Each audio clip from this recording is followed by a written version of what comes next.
تحریف واقعیت های انکار ناپذیر، چیزایی که انکار ناپذیر است ایره تحریف میکنه. سوال داشتم در مورد افغانستان. دلم میخواد همیشه جهاد کنم، اومدم ایران و یه چند مدت دلم میخواد همیشه شب و روز آرام و قرار ندارم، دلم میخواد برم اونجا و جهاد کنم ولی تازه متعهل شدم. آیا جهادی هست؟ در رابطه با این که اصلیتشون افغانی هست و دوست داره بره جهاد کنه. و ببینید زمانی که شما یک مسئله ای را دیدید به عنوان این که میخواهید امر معروف و نهی از منکری کنید، همین که در خانواده خود شما فرزندان را تربیت کنید، همین که متأهلید گفتید خانم را احکام اسلامی و دین را یاد بدهید، و همین که شما حرف حقی بزنید یک جای حرف خیری بزنید، خودش یک نوع جهاد هست. امروز با کی جهاد کنید؟ سوال اینجاست. دیالوگ و سخن جهاد است. دیالوگ و سخن جهاد است. به افغانستان جهاد هست یا نه فعلا؟ به چه چیز میگویید جهاد؟ امروز ما میبینیم که بدون یک برنامه منظمی، بدون اینکه دستور یک رهبر مؤمن و موحدی برای جهاد صادر شود، هر کس خودسرانه یا مجموعه کوچیکی میان و میگن آقا بهترین جهاد اینی که ما یک کمربند انفجاری به خود ببندیم و بریم منفجر کنیم خودمون چند تا آمریکایی بکشیم. نه، این جهاد نیست. این جهاد نیست. شرایط جهاد که یک امام عادلی باشد و مردم را به جهاد دستور دهد برای دفاع از دین و ایمان. فعلا که در این زمان در این سالها سراغ نداریم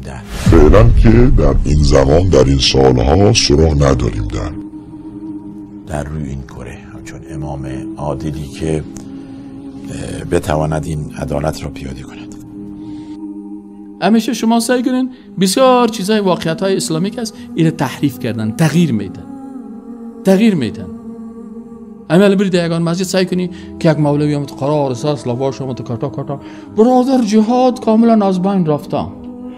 جهاد نیست، فقط حال قلم است، عصر قلم است. به می قلم چی کردی؟ هیچ، فقط چی است؟ وسیله که استعمار منتها یک لنگی که در کلیش مانده، یک دانه لنگی ریشه در دراز کشیده، این خلاص میشه. جهاد نیست. قرآن که است آل فعلا عصر چی خلاص شدن، عصر چیز بود. بنده بارها عرض کردم از همین تریبون شبکه جهانی کلمه، جهاد صحیح امروز کلمه هست، گفتار هست، دیالوگ هست، گفتگوست. جهاد صحیح امروز کلمه هست، گفتار هست، دیالوگ هست، گفتگوست. رسول الله صلی الله علیه وسلم در حدیث میگه که قله بزرگترین اسلام او سنگر و شمشیر جهاد هست و هرگاه که ترک شد پایین اومد ذلیل میشی. سنگر میفهمی؟ سنگر جای بالاست. کافر به سخنرانی و به نماز نفل و به تهجد و به چپتر و به پستر و به رساله و به کتاب کافر هلاک نمیشه، مردار نمیشه. کافر به این هلاک میشه. گیت کشکو به فرقش بزن باز میفهمه که گپ چیست. و رسول الله صلی الله علیه وسلم اینطور نکرده که دوران مکی از این فرقه ها 100 سال میشه. حزب التحریر دعوی خلافت اسلامی داره 78 سال میشه تا دوران مکیشون خلاص نشده. مثل اینکه نبی هم جریان داره، وحی هم جریان داره، با آیات مدینه اینا مؤمن نشدن. پس فرقه های باطل زیاد هستن. هر فرقه ای که دعوای خلافت اسلامی کرد که در او جهاد و قتال و دشمنی عملی با کفار و طواغیت روی زمین زنده موجود نبود، او رو بفهمین که او خودش از خلافت های انگلیس است و از خلافت های یهود و نصاراست و از خلافت های کفار و مستشرقین است. چرا؟ خلافت بدون از جهاد و قتال نمیشه. در کدام قصر صحابه رسول الله صلی الله علیه و سلم با کتابچه و با قلم و با پوستر و با چپتر رفتن، میکروفون بند کردن، زنده باد اسلام، تکبیر، الله اکبر، شو به زیر سریال کافر صبح کردن. و روز دخترشان با مردی اجنبی در پانتون ششته بود و نصاب پانتون دادن برش آمریکایی از لندن جور کرده بود آورده بود به نام حقوق بشر، به نام حقوق زن و به نام دموکراسی و به نام سکولاریسم، به نام های مختلف. اینطور بی غیرتی رو قبول نمیکردن. ابوبکر رضی الله عنه میگفت من زنده باشم و در دین محمد صلی الله علیه و سلم کمی برسه، به ذات الله قسم این دو چیز امکان نداره. اما امروز به ناموس مسلمان تجاوز شد، به کلام الله تجاوز شد، به شخصیت رسول الله صلی الله علیه و سلم بی حیثیتی و بی حرمتی و کاریکاتور هر روز کشیده میشه. مسلمان ها منتظرن که چرا ترامپ به علیه فتوای جهاد نمیده، چرا جو بایدن لعنت الله علیه به علیه فتوای جهاد نمیده، چرا روسیه به علیه فتوای جهاد نمیده، چرا نظام طاغوتی پاکستان و روافض شیطانی نظام پاسداران ایران به علیه فتوای جهاد نمیده. فتوای جهاد کسی میده که به الله ایمان داشته باشه، به رسولش ایمان داشته باشه و الله را از جان و مال خود عزیزتر میدانه و میخواد که در بدیل یک آیه الله 100 بار تکه تکه شه، 100 بار از بین بره. و این صفات انبیا بود و این صفات صحابه رسول الله صلی الله علیه و سلم بود. رسول الله صلی الله علیه و سلم در شب ابی طالب 3 سال محاصره بود، علف میخورد، بلکه درخت میخورد، اجازه نبود با کفار صلح کنه، پیمان کنه، دوستی کنه. یا ایها النبی اتق الله، ای نبی بترس از الله، ولا تطع الکافرون والمنافقون ان الله کان علیما حکیما. ای نبی بترس از الله، اجازه نده کفار و منافقین اطاعت کنی. امروز مردم آیه قرآن برش خونده میشه، با آیه قرآن شکمند است. این لکهای همه مردم گمراه است؟ نه، همه مردم حق. نه، قرآن مشکل داره، الله و رسول مشکل داره، این همه مردم درست است کارشان. فقط شما به کار الله و رسول شک داره، نعوذ بالله. دور از شخصیت های اهل حق، دور از حق پرستا.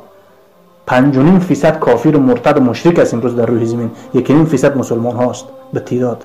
در بین 1.5% مسلمان ها بیایم، باز به بین 1.5% مسلمان ها باز 5.5% مسلمان های خانه نشین و زرعی و کلیر و شعار و تبلیغات است، باز 1.5% مسلمان های رباط و جهاد و مبارزه در میدان نیست.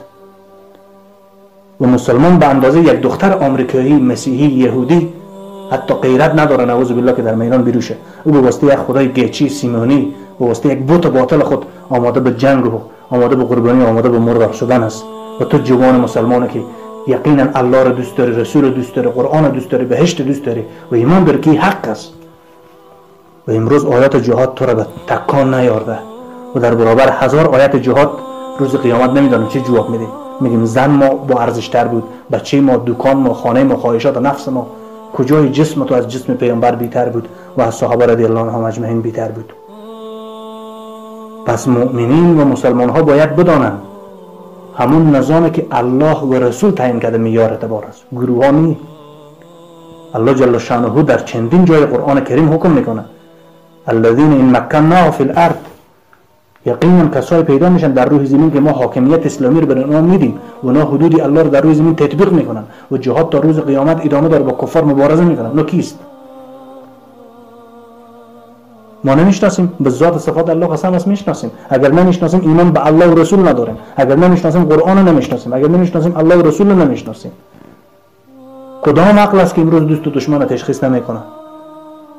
به کار دنیا و تجارت و اسباب و ذرایع وسایل هر چیز میدانیم، چرا به دین الله نمیدانیم؟ پس برادرای عزیز و مخلص، یگانه صفاتی که سبب عزت مسلمین میشه و سبب ذلت تمام کفار و طواغیت روی زمین میشه، او همون صفاتیه که رسول الله صلی الله علیه و سلم و صحابه و تابعین و تبع تابعین عمل کرده بودن.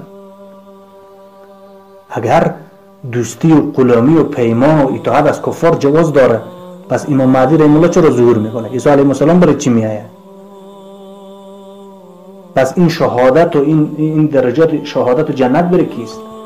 پس این صحابه که بعد از وفات رسول الله صلی الله علیه و سلم 50,000 صحابه شهید شده، چرا اونها این صلح و این دوستی و این شریعتی که امروز بعض غرب زده ها و بعض تربیه شده های روس و آمریکا و نظام های طاغوتی فهمیدن، چرا اونها نفهمیده بودن؟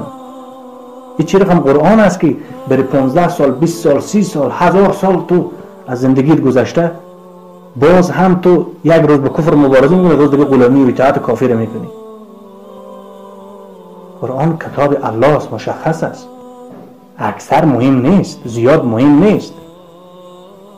تاریخ مهم نیست، هر چیز زیاد تاریخ داشته باشه. تورات، انجیل و زبور قبل از قرآن تاریخ داره، اجازه عمل نیست برش. الله جل شانه میگه اکثر لا یشکرون، لا یؤمنون، لا یعقلون. اکثر عقل نداره، اکثر ایمان نداره، اکثر نمیدونه، اکثر کافر است. الله میگه مردم چی میگه؟ هر چی که زیاد باشه. نه، هر چی که با قرآن برابر باشه، هر چی که به سنت صحیح رسول الله صلی الله علیه و سلم و صحابه کرام برابر باشه. پس جوانهای مخلص، مؤدب، دین دوست، برادران و خواهرای مسلمان، مطالعه کنین، تحقیق علمی خود پیش ببرین. همیشه گدایگر و مسکین نباشیم در هر چیز. ما باید دین خود خوب بفهمیم. قرآن فقط بوسه میکنیم، به چشم خود میزنیم، بالا میگذاریم. در رمضان بگه هر کدوم ما باز پیش مولا صاحب میریم 4 ختم و 5 ختم، مولا صاحب 2 ختم قرآن ما کردیم، باز 4 تا ختم ما کردیم. با آیات ازی که عمل میکنیم. آیا این همه آیاتی که رسول الله صلی الله علیه و سلم 27 غزوه، 28 غزوه، 19 غزوه، 20 غزوه در جهاد پاهای مبارک خونالود شده، دندان شهید شده، به سرش خنجر خورده.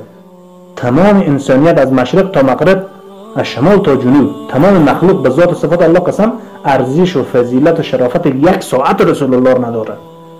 اگر یک غلامی و بردگی و یک بی‌غیرتی جایز می بود، نعوذ بالله معاذ الله، الله پاک میگفت که 1 قطره خون رسول الله در جهاد نریزه، رسول الله صلح کنه. بعد از صلح حدیبیه چندین صد آیات دیگه نازل شده درباره جهاد و قتال، چندین غزوه دیگه نازل پیامبر صلی الله علیه و آله عملی کرده.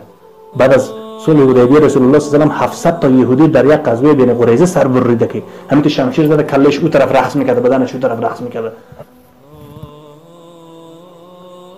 پس ما اعمال ما هرگاه که با قرآن و سنت موافق بود، به روش صحابه کرام و تابعین موافق بود، ما مسلمان و مؤمن گفته میشیم.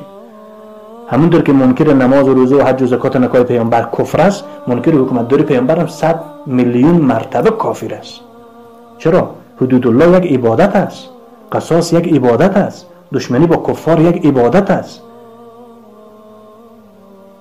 ما با این آیات الله چرا اختلاف میکنیم که الله میگه شدید علی الکفار؟ با کافر متشدد باش، سختگیر باش. اگر کافر تو رو افراطی نگفت، اگر کافر تو رو خوارج نگفت، اگر کافر تو رو تروریست نگفت، پس بفهم که در کفر داخل هستی، نعوذ بالله.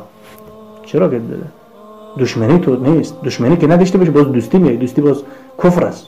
با کفار دوستی کردن کفر است. الله میگه براءة من الله و رسوله. الله بیزاری جسته، رسولش بیزاری جسته از مشرکین. و تو چرا بیزار نمیباشی؟ الله دیگه به قرآن کریم چی بگه؟ اسم شما رو بگه، اینکه نعوذ بالله معاذ الله کتاب ثبت اول نفس نیست که نام بابا و اجداد شما رو ذکر کنه، فلانی ولد فلانی، این تو کفر نکن.